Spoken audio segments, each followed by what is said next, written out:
నిమ్మరసంలో అద్భుతమైన ప్రయోజనాలు ఉండటం మనందరికీ తెలిసిన విషయమే. ఆరోగ్య ప్రయోజనాలతో పాటు బ్యూటీ బెనిఫిట్స్ కూడా ఎక్కువే. నిమ్మరసంలో ఉండే థెరాప్యూటిక్ లక్షణాల వల్ల దీన్ని వివిధ రకాల థెరపీలలో ఉపయోగిస్తుంటారు. నిమ్మరసంలో ఆరోగ్య సౌందర్య ప్రయోజనాలతో పాటు వాసన కూడా గ్రేట్ గా ఉంటుంది. నిమ్మరసం హెయిర్ ఫ్రెషనర్ గా కూడా ఉపయోగిస్తుంటారు. నిమ్మకాయను కొన్ని ముక్కలుగా కట్ చేసి ఒక కప్పులోకి తీసుకుని దాని మీద కొద్దిగా ఉప్పును చిలకరించి పెట్టాలి. నిద్రించడానికి ముందు ఈ నిమ్మ ముక్కలను పడక గదిలో ఎక్కడో ఒక చోట మీరు పడుకోవడానికి దగ్గరలో ఉంచాలి.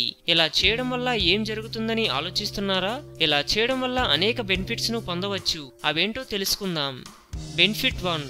నిమ్మరసం నుండి వచ్చే వాసనలో యాంటీ బ్యాక్టీరియల్ లక్షణాలు ఎక్కువగా ఉంటాయి. శ్వాసనాల సమస్యల వల్ల నిద్ర సరిగా పట్టకపోతే పడక గదిలో నిమ్మ ముక్కలు పెట్టడం వల్ల నాజల్ ఫ్రీ అవుతుంది, బాగా నిద్ర పడుతుంది.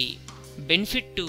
నిమ్మరసంలోని సువాసన స్ట్రెస్ తగ్గిస్తుంది, రిలాక్స్ అయ్యేలా చేస్తుంది. నిద్రించడానికి ముందు బాడీ మైండ్ ను రిలాక్స్ చేసి బాగా నిద్ర పట్టడానికి సహాయపడుతుంది. బెనిఫిట్ 3.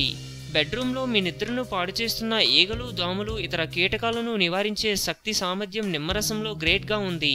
అందుకే నిమ్మకాయ ముక్కలను బెడ్రూమ్లో పెట్టుకోవడం వల్ల దోమలు, కీటకాలతో ఎలాంటి అంతరాయం కలగకుండా నిద్రపోవచ్చు. బెనిఫిట్ 4.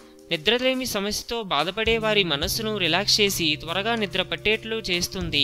బెడ్ పక్కన 1-2 నిమ్మకాయలు లేదా నిమ్మకాయ ముక్కలు పెట్టి పడుకోవడం వల్ల బాగా నిద్ర పడుతుంది. బెనిఫిట్ 5. నిమ్మకాయను లేదా నిమ్మకాయ ముక్కలను పడుకునే ముందు పడక గదిలో ఉంచడం వల్ల బ్లడ్ ప్రెషర్ తగ్గుతుందని రీసెంట్ స్టడీస్ లో నిర్ధారించారు. మీరు కూడా ప్రయత్నించి ఎలా పనిచేస్తుందో తెలుసుకోండి. బెనిఫిట్ 6. ఫ్రెష్ గా నిద్ర లేవడానికి సహాయపడుతుంది. నిమ్మకాయల నుండి వచ్చే ఆరోమా వాసన సెరటినిన్ లెవెల్స్ ను పెంచుతుంది. కాబట్టి పడక గదిలో వీటిని ఉంచుకోవడం వల్ల మరుసటి రోజు ఉదయం ఫ్రెష్ గా నిద్రలేస్తారు, రోజంతా ఉల్లాసంగా ఉంటారు. బెనిఫిట్ 7. నిమ్మకాయ ముక్కలను పడక గదిలో ఉంచడం వల్ల గదిలో గాలి రీఫ్రెష్ అవుతుంది, దాంతో మంచి నిద్ర పడుతుంది. మెదడు, నాడీ వ్యవస్థకు ప్రశాంతంగా రిలాక్స్ అవుతాయి, దాంతో మంచి గాఢమైన నిద్రకు ఉపక్రమింపజేస్తుంది. ఆరోగ్యమే మహాభాగ్యమన్నారు పెద్దలు. సో మేము పెట్టే అప్డేట్స్ ని రోజు ఫాలో అవుతూ మీ ఆరోగ్యాన్ని కాపాడుకోండి. మీకు ఏమైనా టిప్స్ తెలిసే కామెంట్లో పోస్ట్ చేయండి. చివరిగా సబ్స్క్రైబ్ చేయడం మాత్రం మర్చిపోకండి.